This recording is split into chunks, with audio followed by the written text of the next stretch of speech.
BJP के शासन में मानवता हुई शर्मसार, दो महिलाओं को किया जिंदा ही दफन। जी हाँ दोस्तों, आपने बिल्कुल सही सुना। मैं हूं पराग महेंद्र, आप देख रहे हैं नेशनल चौपाल।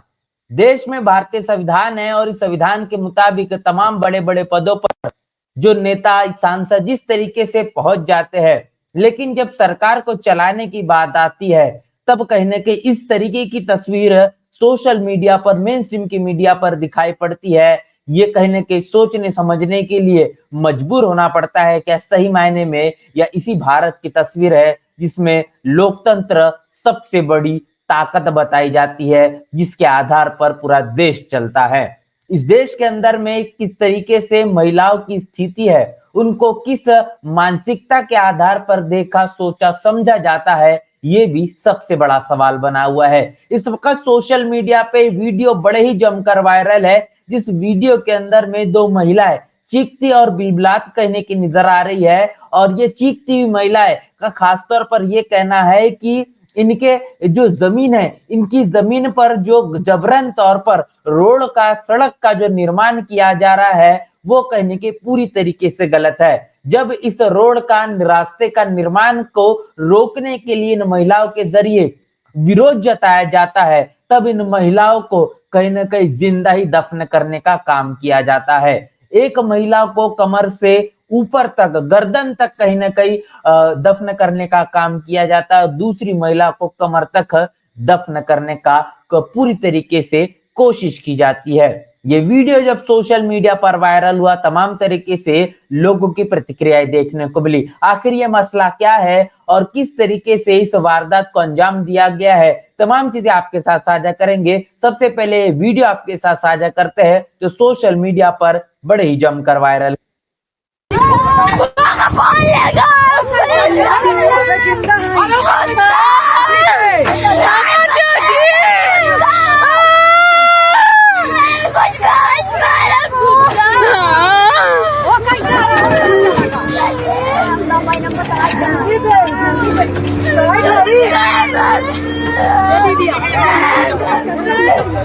Siap mari lihat orang ke siap mari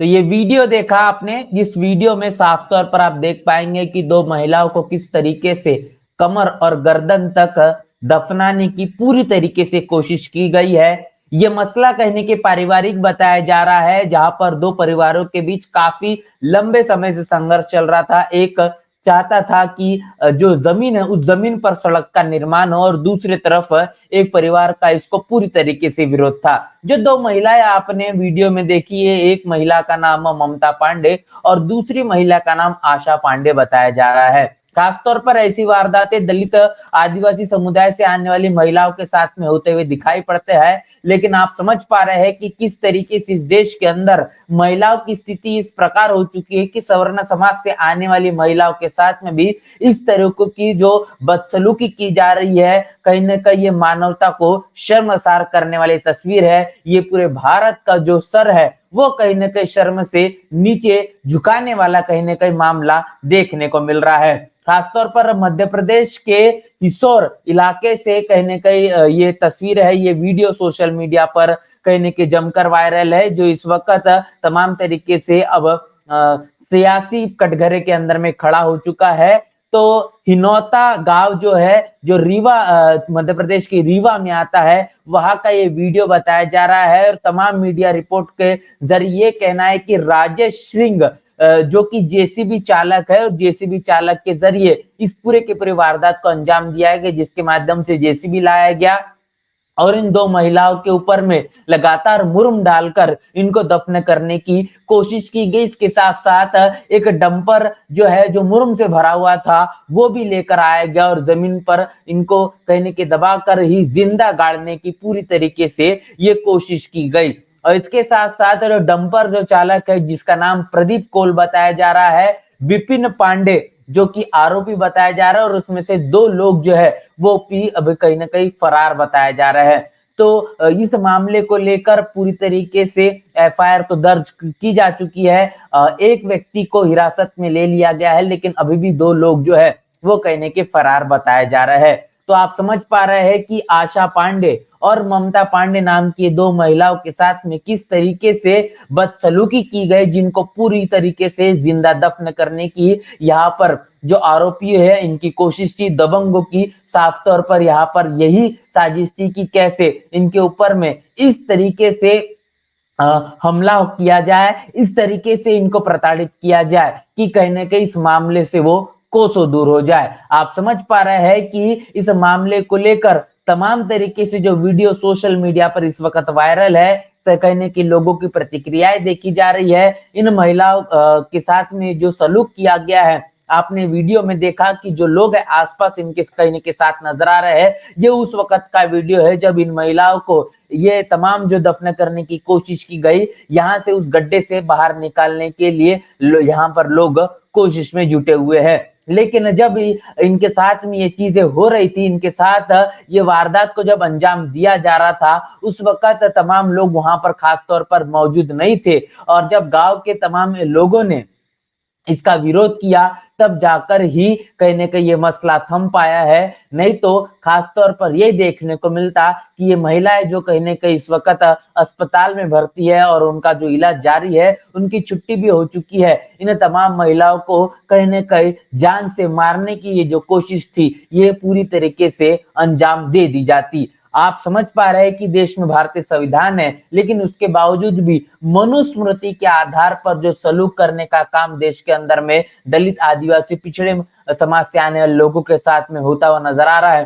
खास तौर पर ऐसे में जो महिलाओं के साथ में ये बताने की बार बार कोशिश की जा रही है कि भारतीय संविधान के बदौलत भले ही आपको हक अधिकार मिल चुके हैं, लेकिन आपकी जो कहने की हैसियत है वो इसी प्रकार की है कि हम आप पर जितना जबरन चाहे उतना आपको प्रताड़ित कर सकते हैं। जिस तरीके से सलूक करना चाहे उस तरीके से हम सलूक करेंगे। और उसी के आधार पर इन महिलाओं के साथ में जिस तरीके से जो घटना घटी है, ये घटना यही साबित करती है। अब ये सवाल उठता है कि मध्य प्रदेश में लगातार जो बीते 20 वर्षों से भारतीय जनता पार्टी का जो कुशासन चल रहा है, ये कुशासन का ही नतीजा है कि दबंगों का जो हौसला इतना बुलंद हो पाया है, जिन्होंने इस तरीके के वारदात को अंजाम देने की कोशिश की है, जिन्हें ये कतई भी नहीं लगा कि आखिर इसका अंजाम क्या होगा अगर इस तरीके की चीजें होती है। सोशल मीडिया पर ये वीडियो वायरल होता है तो उनके साथ में क्या कुछ नहीं होगा।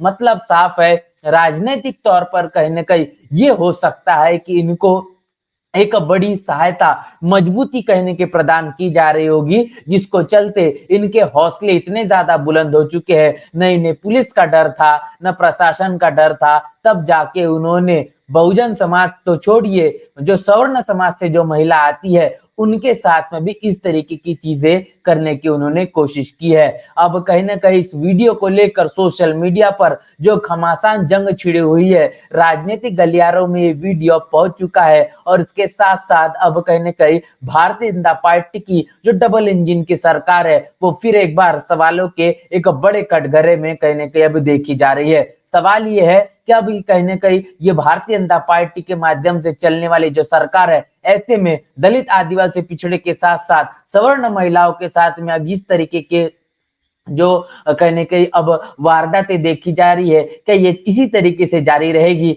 या फिर इस पर कोई अंकुश लगेगा? इस पूरे के पूरे मसले को लेकर आपकी क्या राय है, प्रतिक्रिया क्या है, लिखकर हमें कमेंट बॉक्स में जरूर बताएं।